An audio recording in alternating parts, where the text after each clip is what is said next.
लीजिए सुनिए जयशंकर प्रसाद की लिखी कहानी पाप की पराजय। वाचन समीर गोस्वामी का है। घने हरे कानन के हृदय में पहाड़ी नदी झिरझिर करती बह रही है। गांव से दूर बंदूक लिए हुए शिकारी के वेश में घनश्याम दूर बैठा है। एक निरीह शशक मारकर प्रसन्नता से पतली पतली लकड़ियों में उसका जलना देखता हुआ प्रकृति की कमनीयता के साथ वो बड़ा अन्याय कर रहा है, किंतु उसे दायित्व विहीन विचारपति की तरह बेपरवाही है। जंगली जीवन का आज उसे बड़ा अभिमान है। अपनी सफलता पर आप ही मुग्ध होकर मानव समाज की शैशवावस्था की पुनरावृत्ति करता हुआ निर्दय घनश्याम उस अधजले जंतु से उदर भरने लगा। तृप्त होने पर वन की सुधि आई।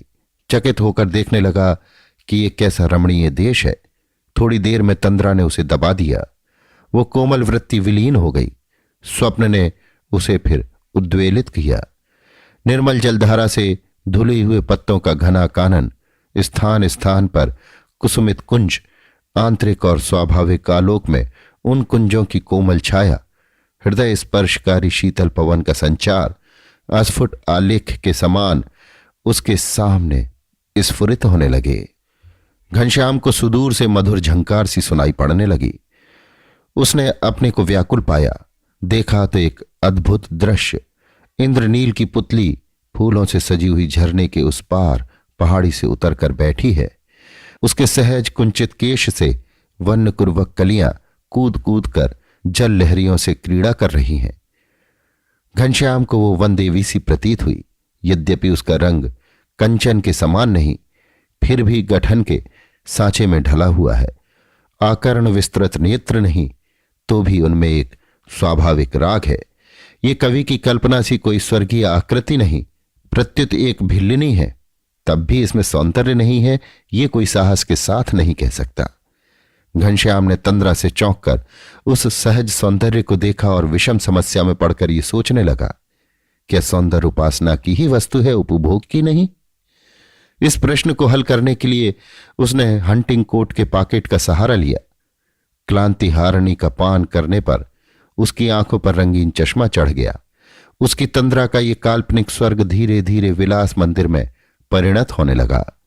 घनश्याम ने देखा कि अद्भुत रूप, यौवन की चरम सीमा और स्वास्थ्य का मनोहर संस्करण रंग बदलकर पाप ही सामने आया। पाप का ये रूप जब वासना को फांस कर अपनी ओर मिला चुकता है, बड़ा कोमल, अथच, कठोर एवं भयानक होता है। और तब पाप का मुख कितना सुंदर होता है। सुंदर ही नहीं, आकर्षक भी। वो भी कितना प्रलोभनपूर्ण और कितना शक्तिशाली, जो अनुभव में नहीं आ सकता। उसमें विजय का दर्प भरा रहता है। वो अपने मृदु मुस्कान से सुदृढ़ विवेक की अवहेलना करता है। घनश्याम ने धोखा खाया और क्षण भर में वो सरल सुषमा विलिप्त होकर उद्दीपन का अभिनय करने लगी। यौवन ने भी उस समय काम से मित्रता कर ली। पाप की सेना और उसका आक्रमण प्रबल हो चला। विचलित होते ही घनश्याम को पराजित होना पड़ा। वो आवेश में बाहें फैलाकर झरने को पार करने लगा। नील की पुतली ने उस ओर देखा भी नहीं। युवक की मांसल पीन भुजाएं उसे आलिंगन किया ही चाहती थीं कि ऊपर पहाड़ी पर से शब्द सुनाई पड़ा, क्यों नीला, कब तक यहीं बैठी रहेगी? मुझे देर हो रही है, चल घर चले। घनश्याम ने सिर उठाकर देखा तो ज्योतिर्मयी दिव्य मूर्ति रमणी सुलभ पवित्रता का ज्वलंत प्रमाण केवल यौवन से ही नहीं, बल्कि कला की दृष्टि से भी दृष्टिगत हुई। किंतु आत्मगौरव का दुर्ग किसी की सहज पाप वासना को वहां फटकने नहीं देता था।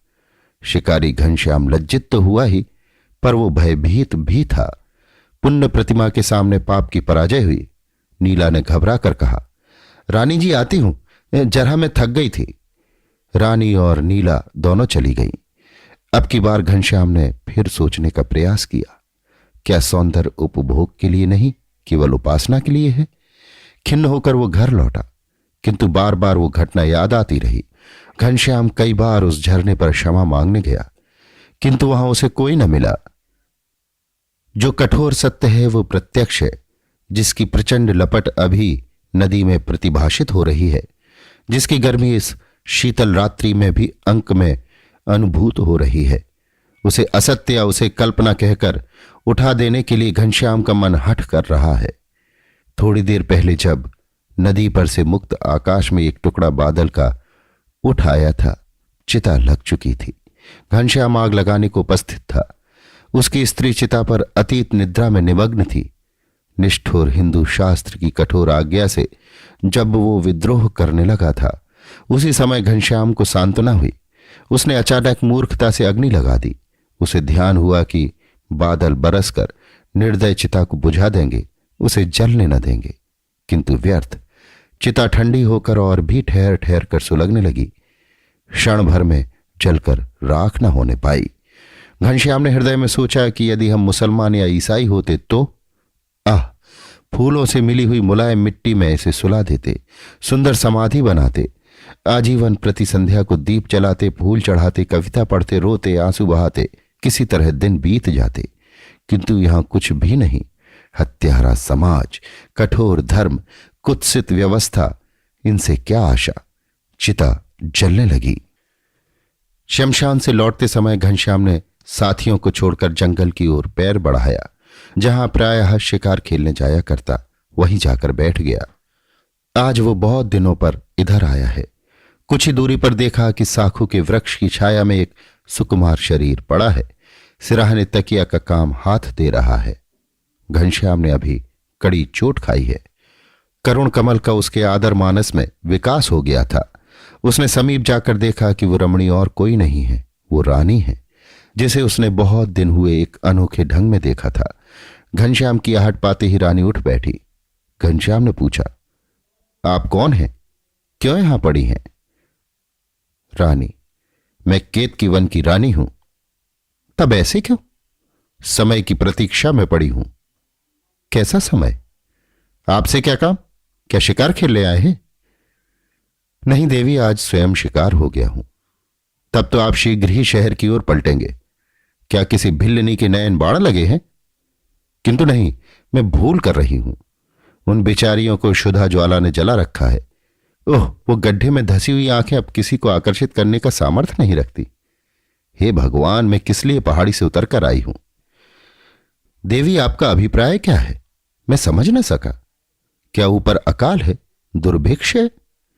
नहीं नहीं, ईश्वर का प्रकोप है, पवित्रता का अभिशाप है, करुणा की विभत्स मूर्ति का दर्शन है। तब आपकी क्या इच्छा है? मैं वहां की रानी हूं। मेरे वस्त्र आभूषण भंडार में जो कुछ था सब बेचकर 3 महीने किसी प्रकार उन्हें खिला सकी। अब मेरे पास केवल इस वस्त्र को छोड़कर और कुछ नहीं रहा कि विक्रय करके एक भी शुद्ध पेट की ज्वाला बुझाती। इसलिए क्या? शहर चलूंगी। सुना है कि वहां रूप का दाम भी मिलता है, यदि कुछ मिल सके। तब तो इसे भी बेच दूंगी। अनाथ बालकों को इससे कुछ तो सहायता पहुंच सकेगी। क्यों, क्या मेरा रूप बिकने योग्य नहीं है? युवक घनश्याम इसका उत्तर देने में असमर्थ था। कुछ दिन पहले वो अपना सर्वस्व देकर भी ऐसा रूप क्रय करने को प्रस्तुत हो जाता। आज वो अपनी स्त्री के वियोग में बड़ा ही सीधा, धार्मिक, निरीह एवं परोपकारी हो गया था। आर्त मुमुक्ष की तरह उसे न जाने किस वस्तु की खोज थी। घनश्याम ने कहा, मैं क्या उत्तर दूं? क्यों, क्या दाम न लगेगा? हां, तुम भी आज किस वेश में हो? क्या सोचते हो? बोलते क्यों नहीं? मेरी स्त्री का शरीरांत हो गया। तब तो अच्छा हुआ, तुम नगर के धनी हो, तुम्हें तो रूप की आवश्यकता होती होगी। क्या इसे क्रय करोगे? घनश्याम ने हाथ जोड़कर सिर नीचा कर लिया। तब उस रानी ने कहा, उस दिन तो एक भिल्लिनी के रूप पर मरते थे, क्यों, आज क्या हुआ? देवी, मेरा साहस नहीं है, वो पाप का वेग था। शी, पाप के लिए साहस था और पुण्य के लिए नहीं। घनश्याम रो पड़ा और बोला, क्षमा कीजिएगा, पुण्य किस प्रकार संपादित होता है मुझे नहीं मालूम, किंतु इसे पुण्य कहने में संकोच होता है। क्यों? इसी समय 2-3 बालक, 4-5 स्त्रियां और 6-7 भील अनाहार क्लिष्ट क्षीण कलेवर पवन के बल से हिलते डुलते रानी के सामने आकर खड़े हो गए। रानी ने कहा, क्यों, अब पाप की परिभाषा करोगे?